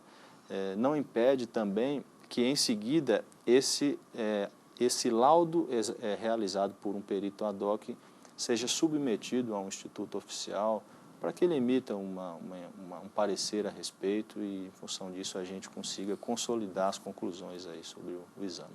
Juiz, e como é que é feita a escolha dessa pessoa que vai trabalhar como um perito naquele momento? No interior, eu venho de uma cidade interior, existe já um cadastramento, né? As pessoas são cadastradas que têm esse conhecimento e são cadastradas por área, né? Às vezes é uma perícia contábil, você já tem lá um contador, às vezes é uma perícia dessa da área de homicídio, alguma coisa assim, já tem um médico. Então existe, né, em alguns lugares que não tem a possibilidade de deslocamento do perito, aí tem esse cadastro e aí o juiz nomeia e é feita a perícia quando solicitada.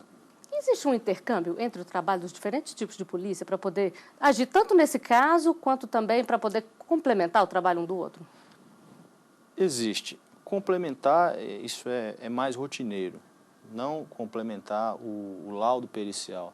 Mas, obviamente, o laudo pericial ele é o resultado de um trabalho que só pode ser bem feito se as outras estruturas da polícia também fizerem as suas atividades de maneira correta. Por exemplo, a preservação do local de crime. Preservação do local de crime. Isso é essencial, né? É essencial. O Código de Processo Penal diz que as autoridades policiais, ao tomarem conhecimento de um crime, devem se dirigir ao local para preservá-lo até a chegada do perito criminal. Então, esse processo de preservação é uma interação entre as atividades da Polícia Judiciária. A Polícia Militar é importantíssima para a preservação também, porque, em geral, é quem está no local mais rapidamente, tudo isso auxilia.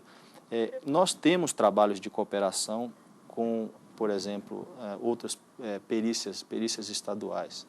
Eventualmente, a Polícia Federal faz treinamento para peritos. Nós fizemos há pouco tempo atrás no Instituto Nacional de Criminalística, no laboratório de DNA, trabalho de cooperação com os estados para que a gente descentralizasse os exames de DNA no país. Isso é uma coisa que está relacionada com a nova lei que instituiu o banco de dados de DNA no Brasil. Há um trabalho de cooperação e a gente acredita que ele vai melhorar cada vez mais à medida em que a gente se organiza tecnologicamente e também institucionalmente, né? Juiz, e quando há divergência entre o laudo de um perito e o de outro? Normalmente isso não acontece, até porque os peritos assinam o laudo conjuntamente, né? Aqui, em raríssimas ocasiões, existe uma divergência entre um instituto e outro. O Instituto de Criminalística, por exemplo, com divergência com o Instituto de Identificação, é o caso, porque às vezes elas se complementam nesse sentido. mas é muito raro haver esse tipo de divergência. Normalmente, há divergência entre a perícia oficial e a perícia produzida pela assistência, mas ali o juiz vai confrontar as provas, até porque a lei permite que o juiz analise essas provas, inclusive pode até rejeitar o laudo pericial. E pode pedir uma nova perícia? Pode pedir uma nova perícia também, né? Pode, inclusive, às vezes, os próprios peritos, eu tenho caso que o próprio perito oficial, ele pede para o juiz, olha, talvez seria interessante que um outro perito oficial fizesse o laudo. É uma tranquilidade nesse sentido, né? O perito, olha, talvez uma terceira opinião aqui poderia contribuir, e aí o juiz acata o pedido e determina uma terceira perícia. No caso ali que está sendo julgado. Às vezes há casos de suspeitas de divergências entre os laudos e as divergências estão nas metodologias ou nos materiais examinados. Exemplo, se a gente tem uma apreensão de 5.000 caixas de medicamentos diversos ou de pacotes de cocaína com aparências diversas, em geral se faz uma amostragem. Existe um procedimento estatístico que se baseia em amostragem.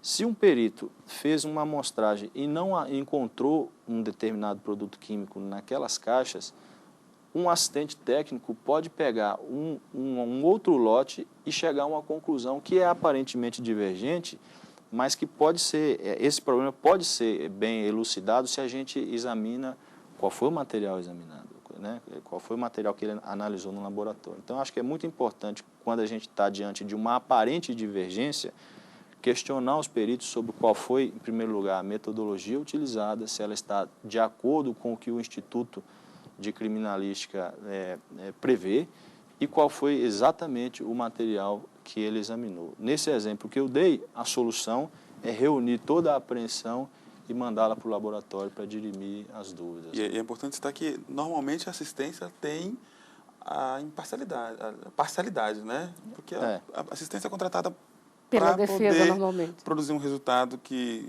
normalmente traga benefício para a defesa, né? Aí precisa realmente ter essa percepção de, olha, a metodologia que você usou talvez não esteja condizente com a perícia oficial, e aí tem que tomar uma decisão nesse sentido. E nas ruas as pessoas falam sobre o trabalho dos peritos. A equipe do Artigo 5º foi conferir as opiniões. É importante porque eles colocam, né, os bandidos atrás das grades e vai bem profundo na situação, buscando realmente o que aconteceu, resolvendo o problema, né? Eles catam a amostra, coletas, vestígios de DNA para localizar a pessoa. A perícia ajuda a colocar os bandidos na cadeia e tal, prende, né? Ajuda a desvendar os crimes. Então isso é realmente muito importante, a perícia no Brasil, né? Se bem que ainda está precisando de muitos recursos, né? Teria que ter mais profissional na área, né? O governo dá apoio a tudo, né? Se não tiver apoio, o cara não pode fazer um serviço bem feito. Falta mesmo maior investimento financeiro aí na perícia? Principalmente nas perícias estaduais. Recentemente, houve um evento no Ministério da Justiça, do qual participei, e nesse evento foi apresentado um diagnóstico das perícias em todos os estados do Brasil. Esse diagnóstico converge com o que os telespectadores acabaram de falar ali. A gente tem estados como o estado do Piauí, com população de mais ou menos 3 milhões de habitantes e 24 peritos criminais para atender todo o território do estado.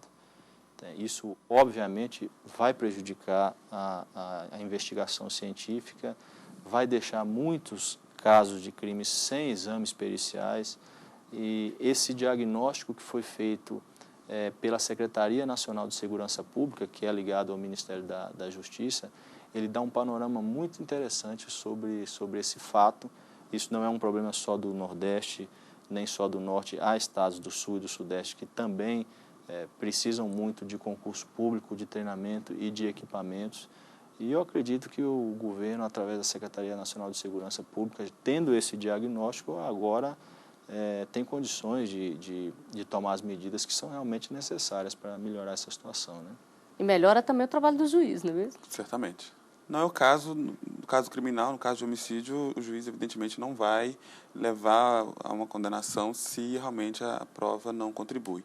Mas o esclarecimento do fato através da prova pericial, ele é um esclarecimento que nos traz maior certeza, né? Esse trabalho do perito ele é fundamental nesse sentido, que ali a perícia consegue esclarecer algumas circunstâncias que a prova testemunhal, que comumente é a prova que é usada na esfera criminal, não consegue trazer. né? E sem contar que a prova criminal, ela costuma ser muito de percepção subjetiva, né? É humana. E já a prova pericial, ela tem um acerto um pouco mais objetivo e aí esclarece melhor as situações e pode levar o acerto das decisões em maior número, né? E maior incidência nesse sentido. Existe um prazo para que o relatório seja apresentado? O laudo pericial, ele tem um prazo determinado pelo Código de Processo Penal, que é um prazo de 10 dias. No entanto, essa norma, evidentemente, por ser uma norma muito antiga, ela não está contextualizada com o desenvolvimento tecnológico da perícia e do crime, e ela, por exemplo, é de uma época em que nós sabemos que exames periciais em obras de engenharia não existiam. Exames complexos na área de crimes financeiros e de crimes cibernéticos nem se fala, não existiam. E esses exemplos e alguns outros são de análises extremamente demoradas que extrapolam os 10 dias que o CPP dispõe.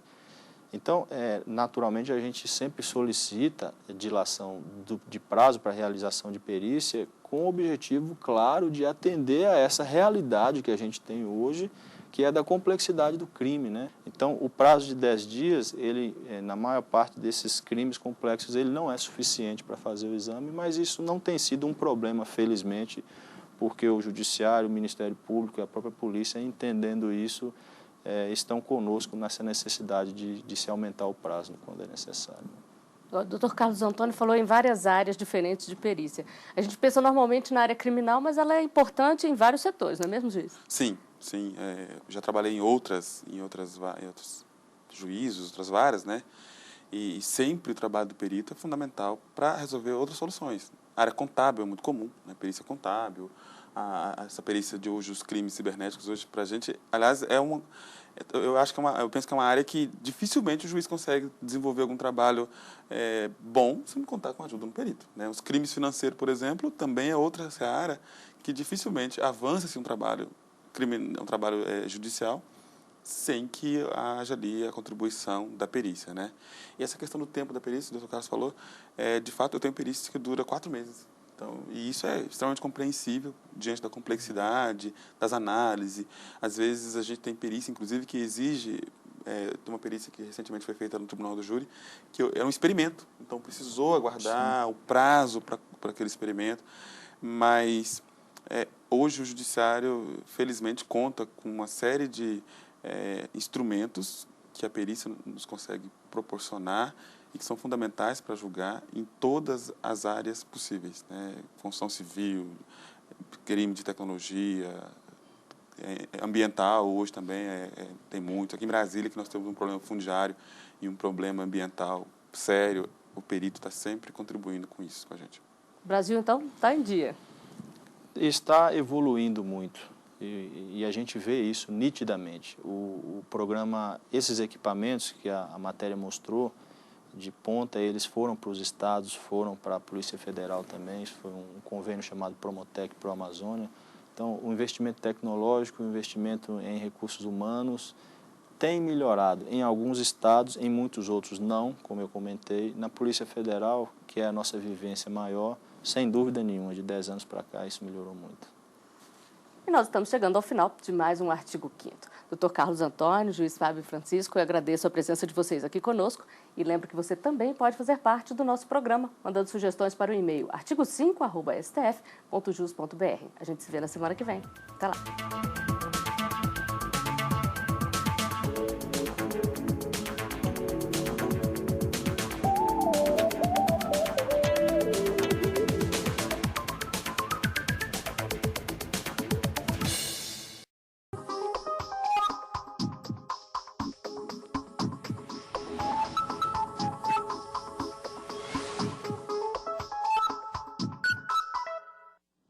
Está começando o Artigo 5º, um programa que leva até você temas que estão na Constituição Federal e que fazem parte do dia a dia de todos nós cidadãos brasileiros. No programa de hoje vamos falar sobre sociedade empresarial.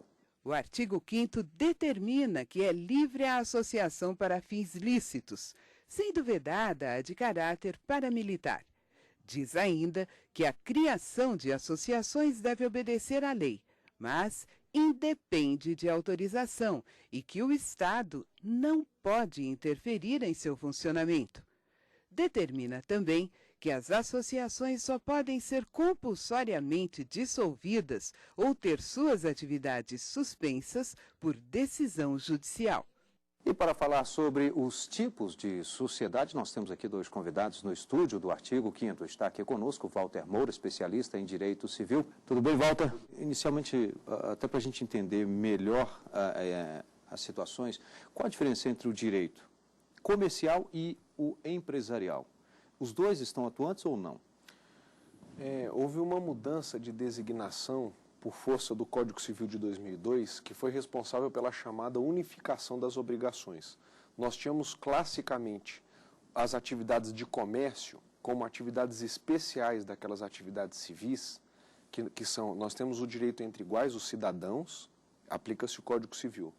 E quando você incluiu um ato de comércio, de mercancia, você sempre aplicou o Código Comercial, que, aliás, no ordenamento brasileiro é um código bastante antigo que não foi revogado inteiramente. Então, ainda existe o Código Comercial, por exemplo, para reger relações marítimas, de comércio marítimo e outros tipos de obrigações. Com o Código de 2002, houve a unificação das obrigações e o direito de empresa, agora sob uma designação mais moderna, e é claro que aí está o direito comercial albergado, passou a ser tratado num código único, junto com o direito civil. Ainda existe, então, uma confusão entre direito comercial e empresarial, mas o que foi feito a partir de 2002 foi a unificação das obrigações e se entende que o direito comercial está sendo disciplinado no Código Civil pelo chamado direito de empresa. Uhum. Também está aqui conosco Kleber Pires, diretor-presidente da Associação Comercial do Distrito Federal. Doutor Kleber, também seja muito bem-vindo.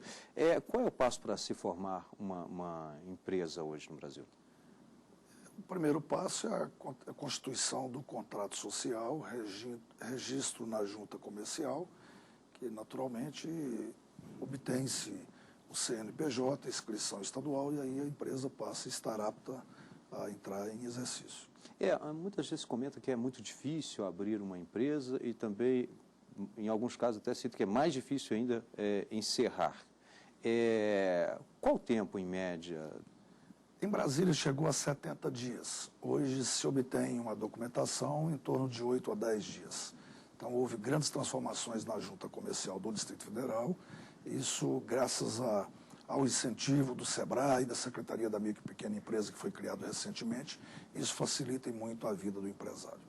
Montar a própria empresa é o sonho de muita gente, mas nem todos querem ter um sócio no negócio. Uma lei de 2011 tem facilitado a vida dos empreendedores. Conhecida como Lei Eireli, a lei permite a criação da empresa individual de responsabilidade limitada.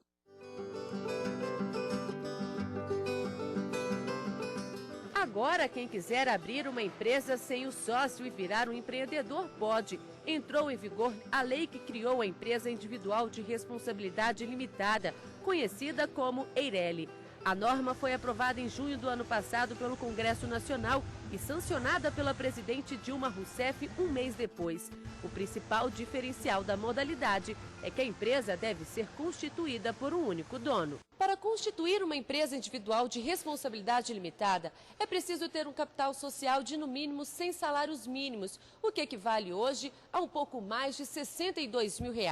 E as regras são as mesmas para as sociedades limitadas.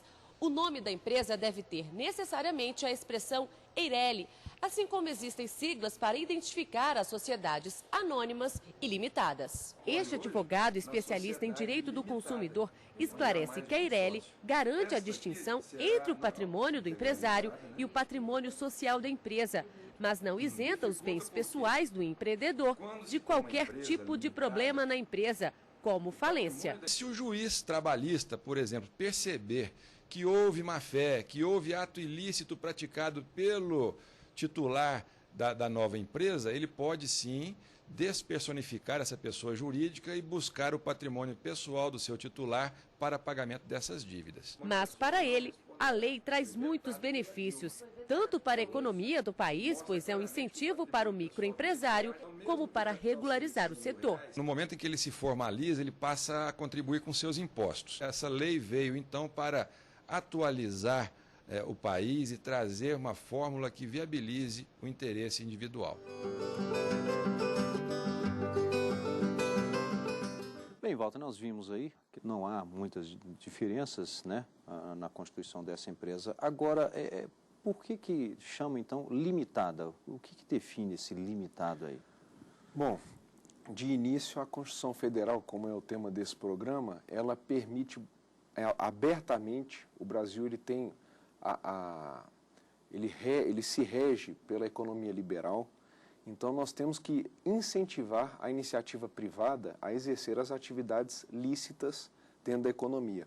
Um dos fatores limitadores mais importantes sempre foi gerar o afeto social com uma segunda pessoa.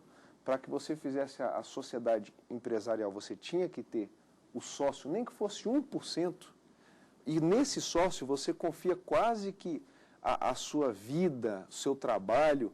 E isso gera uma dificuldade, porque a grande dificuldade é você encontrar o grande parceiro de sociedade. O que acontece quando vem a Ireli para o Código Civil atualizado em 2011? Você dá uma dinâmica maior para o empresário que quer se organizar numa sociedade contratual e com um patrimônio oferecido para a atividade econômica, você permite que ele já atue sozinho, sem depender daquele 1%, daquela pessoa que só aparecia no contrato para que ele pudesse registrar o contrato com duas pessoas. E quando se coloca que é limitado, significa que toda vez que eu vou contratar com essa empresa, eu sei que ela tem patrimônio para responder eventual dano que ela vier a me causar. Ou mais, se ela não vier a cumprir uma obrigação que ela me entregou, será que eu vou conseguir indenização dela? Então, subentende-se que quanto maior é o capital social da empresa, o patrimônio desta segunda pessoa que não é a do empresário, mais seguro eu vou estar para contratar com essa pessoa. Quem procura uma pessoa com grande solidez patrimonial tem maior certeza, no papel inclusive, depois para buscar no judiciário, de que ela vai arcar com as suas obrigações. Então é pura segurança jurídica. Bom, deu aqui para perceber que um advogado já defendeu, deu vantagens aí para essa iniciativa. Vamos ver agora o outro lado, um administrador de empresa e que trabalha aí justamente com o empresário. Foi bem-vinda? Com toda certeza. Acho que está bem claro as palavras aí do Dr. Walter. Todo e qualquer consumidor ele tem muito mais confiabilidade quando encontra uma empresa sólida, um patrimônio sólido e sócios que têm um conhecimento, uma solidez naquilo que faz, naquilo que pratica. Dr. Walter, agora o segmento de mercado ou produto nem sempre pode ter um sócio, não é qualquer sociedade que pode ser firmada, né? Não. Na verdade, o Dr. Kleber sabe, a gente tem uma dificuldade no Brasil que é a do empresário escolher melhor o tipo ou a organização societária que está disponível para ele no Código Civil. E lembrando que não só apenas as que estão no Código Civil, existem outras que não estão no Código Civil, mas que o empresário pode buscar se organizar a partir dela. A escolha de qual tipo de organização societária vem do empresário. O empresário brasileiro ele precisa ser orientado, talvez pelo advogado, talvez pelos setores associativos, qual é o melhor tipo de sociedade para a sua atividade econômica. Isso vai dar mais fluidez no negócio dele. Às vezes, se ele escolhe uma organização societária errada, o negócio dele pode emperrar. Por quê? Porque as pessoas que estão ao redor dele não vão querer contratar com ele. O Brasil ainda está, em que pese nós temos esse crescimento econômico muito forte, essa exposição do Brasil no mercado internacional, a gente ainda tem muita dificuldade, a gente ainda não tem uma cultura de conhecimento amplo sobre as organizações societárias empresariais no Brasil. Mas uma empresa, por exemplo, no Brasil, ela pode ter, digamos, capital estrangeiro ou sócio estrangeiro? As limitações de sócio no Brasil, elas estão na lei. Em tese, todo brasileiro tem capacidade para ser empresário. Todavia, a lei exclui, a própria Constituição Federal exclui, em algumas atividades, apenas o brasileiro nascido aqui no Brasil pode exercer. São atividades de soberania e que não se permite o controle ou o capital de outros países. Por exemplo, na atividade de comunicação, que é o exemplo mais clássico. Em segundo lugar, alguns empresários não podem compatibilizar a sua atividade, não podem ter atividade de administração compatibilizada, por exemplo, como concurso público ou de agente público que está gerindo recursos públicos. Daí porque a lei exclui, por exemplo, os servidores públicos não de serem sócios, mas apenas de exercerem a administração da sociedade. Então, a lei vai excluir, por exemplo, alguém que tenha uma condenação da justiça por má gestão de recursos, a lei vai excluir, e já está expresso, quem que não pode ser empresário, mas a regra é que todo mundo pode. E no próximo bloco você vai saber mais sobre sociedade empresarial. Artigo 5º, volta já.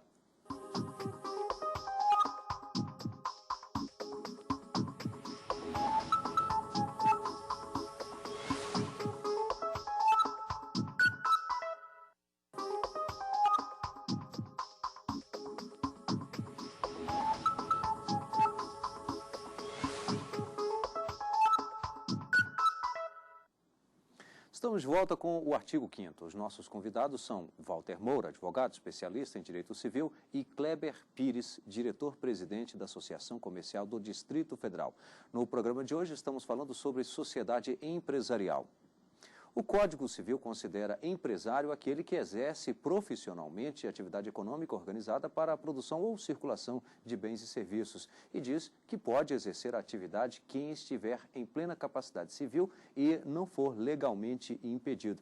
Aliás, o Walter, no finalzinho do bloco anterior, já trazia aí algumas circunstâncias em que há esse impedimento. Agora vamos falar dos incentivos.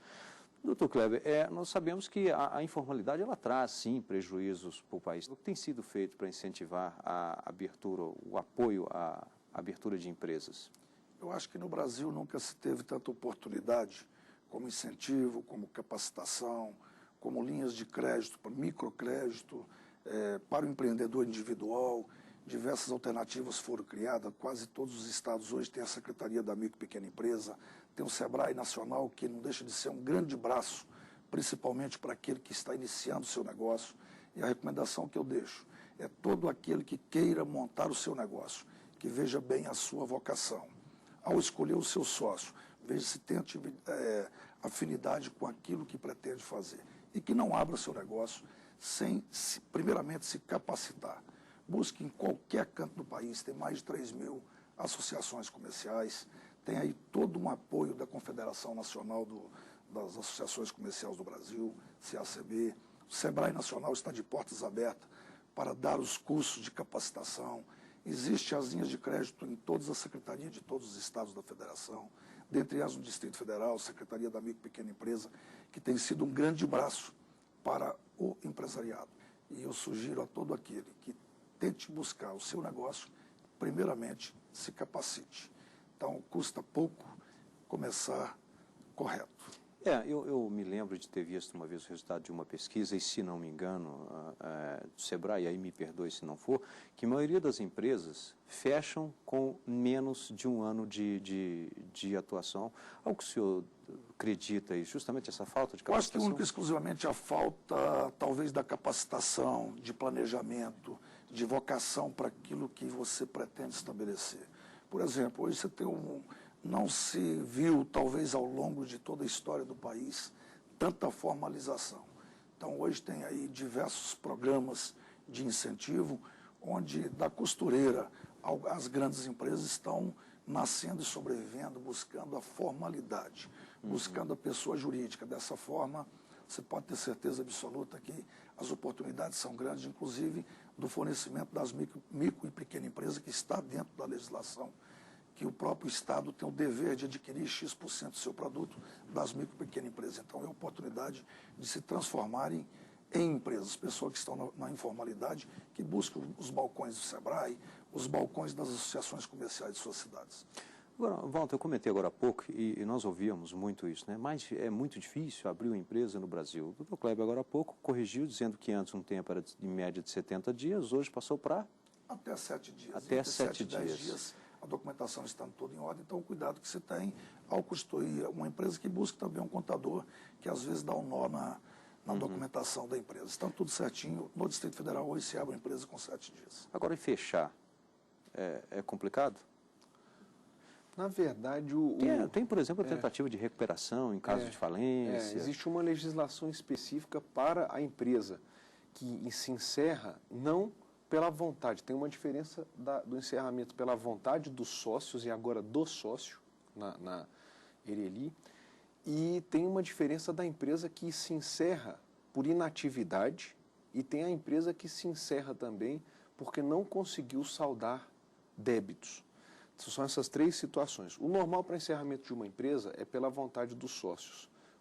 É o que se espera que se faça. Ela é mais fácil, mais rápida e pode ser feita por uma mera organização documental, quitação de todas as obrigações, inclusive as tributárias, obtenção de todas as certidões, e depois que é feita essa regularização das atividades que estavam pendentes, pode-se extinguir por dissolução em alteração contratual daquele contrato que estava na junta. É bom encerrar oficialmente, porque deixar uma empresa aberta só no papel gera muito transtorno. Gera principalmente transtorno em inventários, quando o sócio, depois que faleceu, deixou uma empresinha aberta, mas gera uma dificuldade extremada para a família. Ou a gente vai descobrir que tem um débito 10 anos depois, exato. Então é sempre bom formalizar a extinção. Fica mais rápido fazer isso antes que seja um problema em si. A outra forma de extinção, que não se espera que aconteça, apesar de ser comum, é a falência, que é muito antigo esse instituto, é um instituto até secular no direito, que é a extinção por intervenção do Poder Judiciário. É aquela empresa que está andando com patrimônio negativo, está devendo muito, e um credor intervém na empresa a pedido do juízo falimentar e fala, olha, agora vai ter que parar porque você vai ter que pagar a minha dívida. O que a lei faz nas duas soluções que ela apresenta? Ela possibilita a formação de uma nova administração.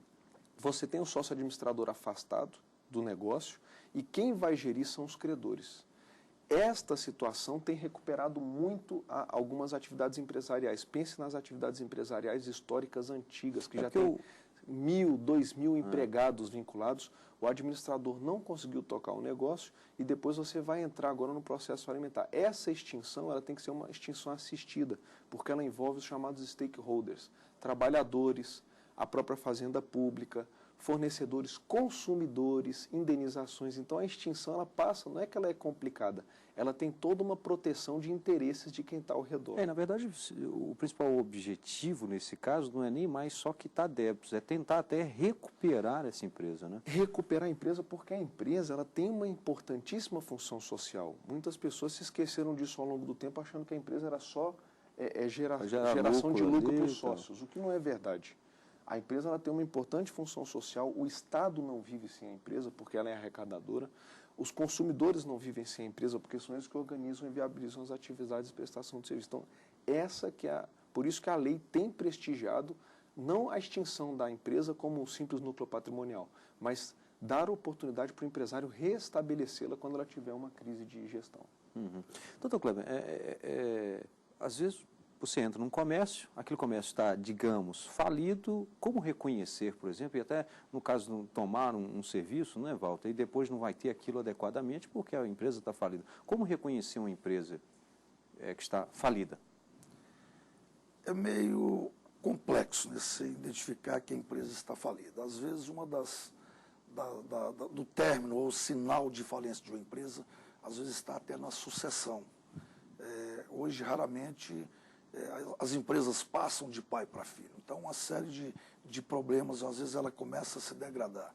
Talvez pelo desentendimento do sócio, os problemas familiares que surgem naturalmente, quando ela já chega a um determinado estágio, às vezes o proprietário ali já está meio cansado, o filho busca outra vocação, às vezes busca outra atividade, ou vai para um serviço público, não deixa, às vezes, de se degradar.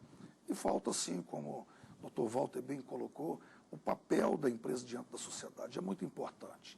Então, observe-se, o Distrito Federal, até há pouco tempo, era uma cidade extremamente administrativa, ela hoje tem vida própria. Pelo contrário, o empresariado hoje sustenta o Distrito Federal. Então, com a sua arrecadação, com os empregos, eu acho que é um papel social muito importante. E a degradação da empresa, às vezes, vem pela falta de estímulo, da própria falta de ação do poder público. A falta da segurança pública, a falta de acessibilidade, a falta do incentivo. Então tem uma série de coisas. A carga tributária que massacra hoje o empresariado brasileiro. Então é uma loucura. Então, além do sócio que se tem, que é o sócio cotista, nós temos o Estado e, infelizmente, hoje, o grande volume de assalto que às vezes vem de roubos, de furto, de assalto que vem também prejudicando o setor produtivo. E é importante também para o cidadão ter a informação de que quase todas as cidades, em todo o Poder Judiciário, têm as varas especializadas em falência. Ou existem as varas empresariais ou acíveis que vão ter o juízo falimentar. Antes de consultar ou de contratar com a empresa, você pode consultar no foro, no Tribunal de Justiça Estadual da sua cidade, se a empresa está nessa situação formalizada de falência ou não. O que acontece muitas das vezes é que a empresa está falida patrimonialmente, mas nenhum credor formalizou. Mas você pode descobrir isso acessando o cartório de distribuição do Tribunal de Justiça do seu estado. Lá vai constar se a empresa tem contra ela formalizado uma falência ou um processo de recuperação judicial. O Dr. Walter Moura, inclusive, é um grande advogado na área do direito do consumidor. Deixa eu misturar um pouquinho as coisas aqui. Nesses casos, Walter, o que o consumidor aí deve fazer quando ele vê que está lesado por uma empresa que, digamos, está falida? Infelizmente, isso é bastante comum no país, né, Dr. Kleber? Infelizmente, a gente ainda tem a atividade empresária que é mal sucedida e ela abandona as obrigações, o sócio realmente abandona o chamado barco da empresa.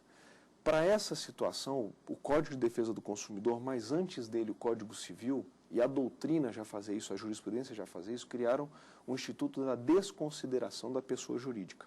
A empresa, que é um conjunto de atividades organizadas com patrimônio diferente do sócio, no Brasil a gente tem a distinção do patrimônio da empresa e do patrimônio do sócio. Lembrando que, de regra, o patrimônio da empresa é o que vai responder pelas obrigações da empresa. E o patrimônio do sócio, só excepcionalmente, vai ser afetado por obrigações que a empresa não conseguiu saldar. Com o que o consumidor conta? Ele tem que verificar. Primeiro é não deixar o seu crédito, que já não foi pago, sem ação de cobrança. Mesmo se a empresa esteja falida ou não, se a empresa fechou as portas. Você tem que ajuizar a sua ação para buscar seu crédito. Em segundo lugar, se há o juízo de falência, a diferença é que ele vai entrar numa fila, ele vai ser organizado num quadro de credores e aquele crédito dele vai concorrer com débitos trabalhistas, débitos fazendários e outros débitos de outra natureza. Vai se buscar, primeiro, arrecadar o patrimônio da empresa. A sede, os carros, os computadores, os bens móveis e imóveis. E até os ativos, né, financeiros. Depois disso, se não encontrar patrimônio suficiente, desconsidera essa pessoa jurídica e vai atrás dos bens do sócio. E isso daí está sendo cada vez mais comum no Brasil. O judiciário está bastante ágil, inclusive chegando a fazer os bloqueios em conta, né, os famosos bacen-judes. Então, o consumidor ele tem aumentado sua margem de segurança.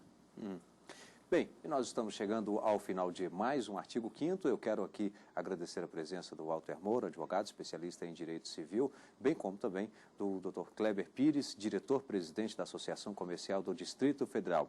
E você pode também participar do programa. Basta mandar aí a sua mensagem para o endereço eletrônico artigo5@stf.jus.br. A gente volta na semana que vem. Até lá.